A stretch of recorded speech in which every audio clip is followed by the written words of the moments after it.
The Honorable Dr. Samuel Joseph, Deputy Premier and Minister of Communications, Works, Energy and Labour, Montserrat.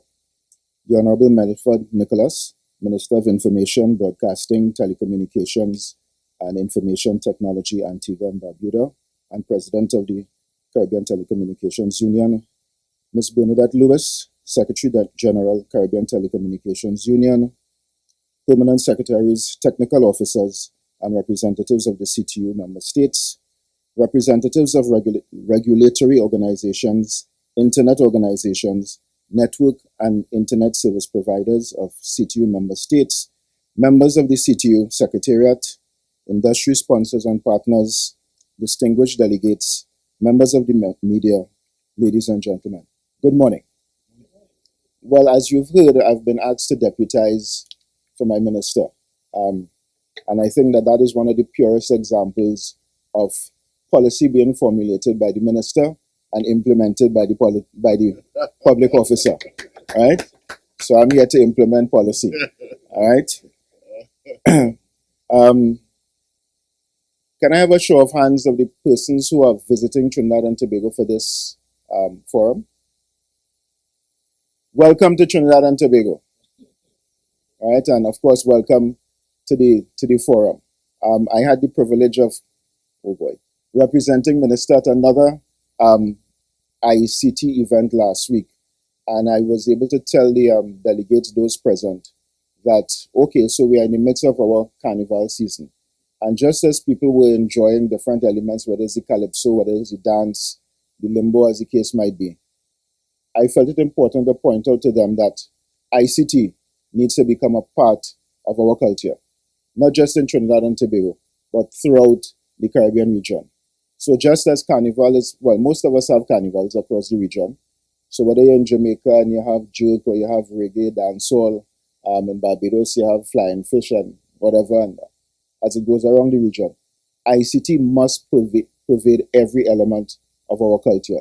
And in fact, I don't have to convince this group that ICT is one of the most powerful enablers of anything. So whatever we are doing, wherever we are going, culture must, ICT must be a major plank that underscores everything that we do. I see according to the program, Minister was allocated 25 minutes for her address. Unfortunately, when I timed it last night, I'm coming up to 14 minutes, 24 seconds. So I hope that doesn't disappoint the group.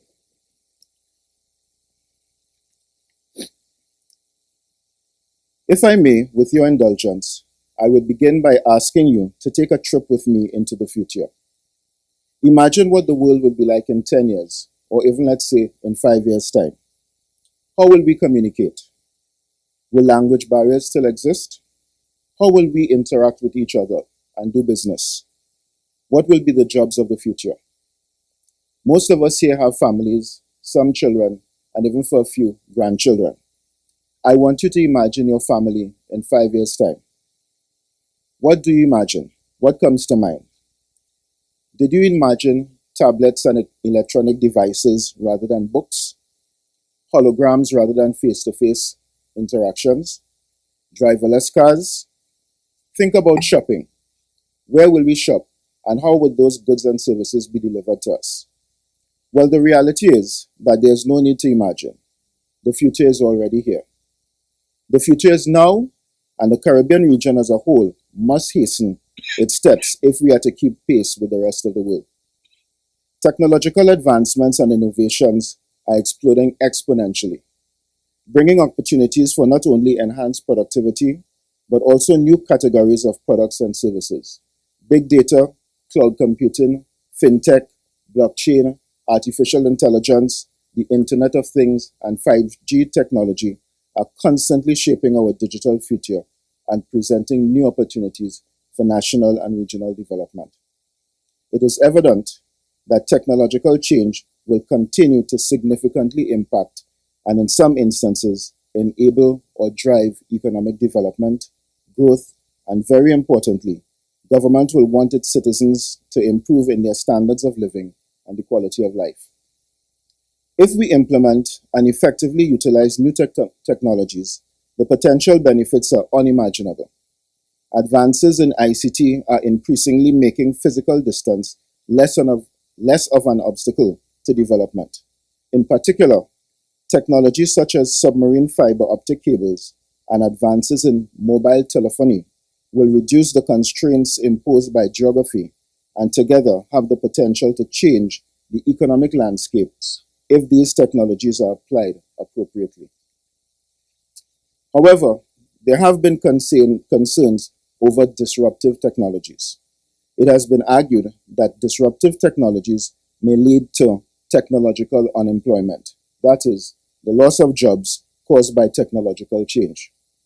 But proof of this remains to be seen as the world continues to push the limits for ICT advancement, solidifying the role of new technologies as a major development enabler across different sectors of the economy.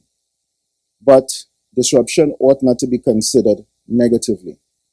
It requires a strategic and deliberate approach to ICT implementation, and undoubtedly, societies, institutions, and policymakers will need to think carefully about issues such as redeploying, capacity building, retraining, retooling, and other means of supporting workers who may be displaced by disruptive technologies.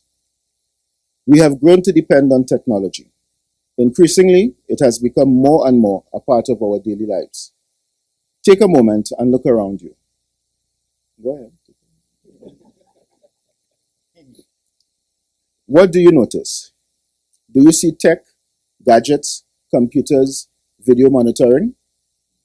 The answer is yes. Nigel noticed. The minister noticed. We are surrounded by technology. Your PC to your IP phone on your desk, the cell phone next to you on your bed. That's not safe to do. The Wi-Fi router, even your thermostat. I have seen persons viewing their home security systems while on vacation, keeping a close eye on things.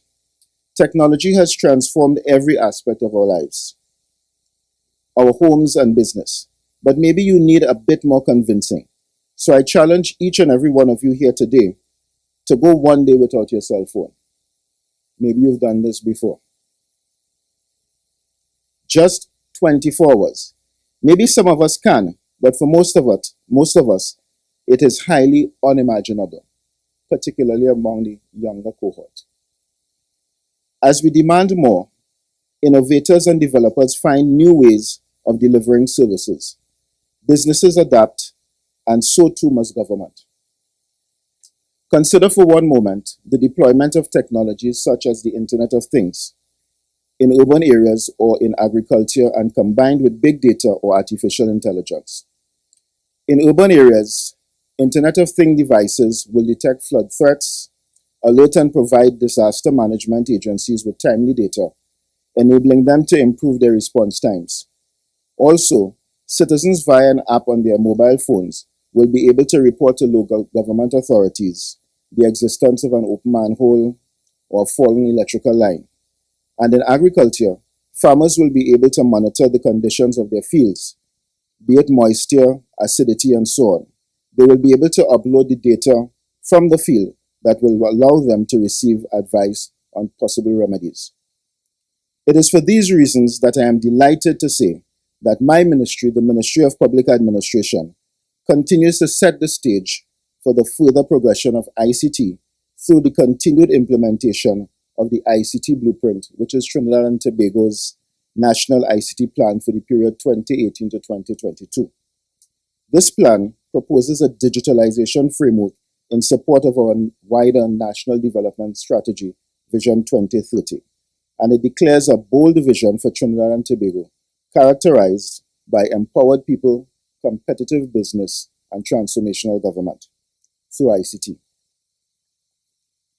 To achieve this vision and to deliver on our objectives, the plan focuses on 5 overarching strategic thrusts. These are improving connectivity, increasing human capacity, digital government, fostering economic development, and advancing the environment for societal benefit. Through the ICT Blueprint, the government of Trinidad and Tobago embraces the potential for growth, prosperity, and transformation that technology offers. In this regard, many of our ICT investments continue to change the way that people live and operate. These investments include, and allow me to identify, GovNet, our government backbone ICT infrastructure that facilitates the delivery of government services through a shared ICT infrastructure. TT-GovPay, government's payment platform, which will enable ministries and departments and agencies to receive electronic payments. TT Connect, our single interactive face of government that utilizes ICT as a medium for enhanced service delivery and citizen interaction. TT Connect also provides a mobile bus service in addition to TT Connect offices located in several communities. TT BizLink, the single secure user-friendly online interface for businesses and individuals that facilitates access to government services for trade and business. TT Wi-Fi, government's national free Wi-Fi initiative that focuses particularly on the underserved areas where it may not be economically viable for private sector investment, and the ICT Access Centers. This initiative also serves to provide access to Wi-Fi and computers for communities in which they are located. It is evident that the government of Trinidad and Tobago is committed to leveraging technology to drive social and economic development, and as Minister of Public Administration, I fervently believe that ICTs can facilitate greater efficiency and more effective government systems, as well as reshape our economy to one characterized by innovation, growth, and resilience, where results are reflected in improvements in the quality of life for our citizens. Digital transformation is at the heart of government's agenda, especially given the significant resource constraints that are currently facing, and I am certain the same can be said regionally. Nearly any government form or service can be offered digitally, from tax returns to renewing driver's permits to applying for import licenses. However, many challenges continue to hinder our progress, most of which are related to internal risk aversion and user adoption. But these challenges are easily overcome and quickly replaced by the many benefits which can attend. These include better online experiences for users, increased public participation, improved internal efficiency and productivity, less burden on IT if we consider cloud-based technologies, better collaboration among ministries, departments, and agencies, and obviously reduced costs. But how do we translate this digital push across the region? It requires a collective effort and an integrated Caribbean or a unified Caribbean single ICT space, which we've heard about before. Then and only then can we realize true benefits and deliver borderless services to citizens anytime, anywhere, and on any platform or device across the region. As I speak to you today, I know that the ministry has a mammoth responsibility for advancement of the National Information Communications Technology agenda and also regional ICT development. Yet, I am filled with great enthusiasm. Today, you have all reinforced my commitment and bolstered my confidence in the future. Your attendance here today gives me the reassurance that we can get it done. A unified Caribbean single ICT space is possible and will be built together. This fourth Caribbean ICT Collaboration Forum has assembled a wide range of individuals, companies, governments, and policymakers to share information and resources. Your collective interactions will create a network effect and impact that will increase access and value for all of us. Your steadfast commitment is commendable, and it is a major step towards building a digital Caribbean community. Building the next generation of ICT infrastructure will power the evolution of smart, sustainable cities and communities throughout the region.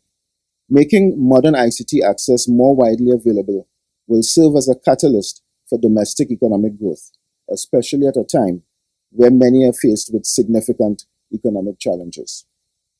I understand the difficult times we exist in now, and I am sure you do as well. And when I use the word together, I say it with conviction and purpose, because only through real collaboration, strategic alignment of purpose, shared goals, and common interests can we move forward. Many times, the collective discussions tend to focus on ICT initiatives and other technical issues, and I suppose that is inescapable. But for us who truly realize the real benefits through ICT, it is impossible for us to consider the technology issues separate from the associated policy and regulatory framework. We need to bring together technologists, regulators, and policymakers, not only from the ICT sector, but all the sectors that will increasingly depend on technology. In order to address these challenges, we must consider regional development, and again, your collective participation here today underscores the potential for ICT development across the region. I must, however, hasten to add here that for ICT to deliver on the aspirations of both citizens and governments, it is imperative for us to take advantage of digital platforms and improve the efficiency of public service delivery. In addition, the government of Trinidad and Tobago undertakes to continue putting in place a conducive ICT policy and regulatory environment to ensure continued strategic development of the ICT sector and the efficient delivery of government services. Ultimately, this fourth Caribbean ICT Collaboration Forum serves to propel our national development as well as ICT development throughout the region. I encourage you to form lasting working relationships with your colleagues throughout the region. As I close, I must commend Secretary General Lewis and her team at the CTU for their unwavering commitment to their mandate and dedication to the promotion of a unified Caribbean single ICT space. I look forward to a productive and professionally stimulating forum. Thank you.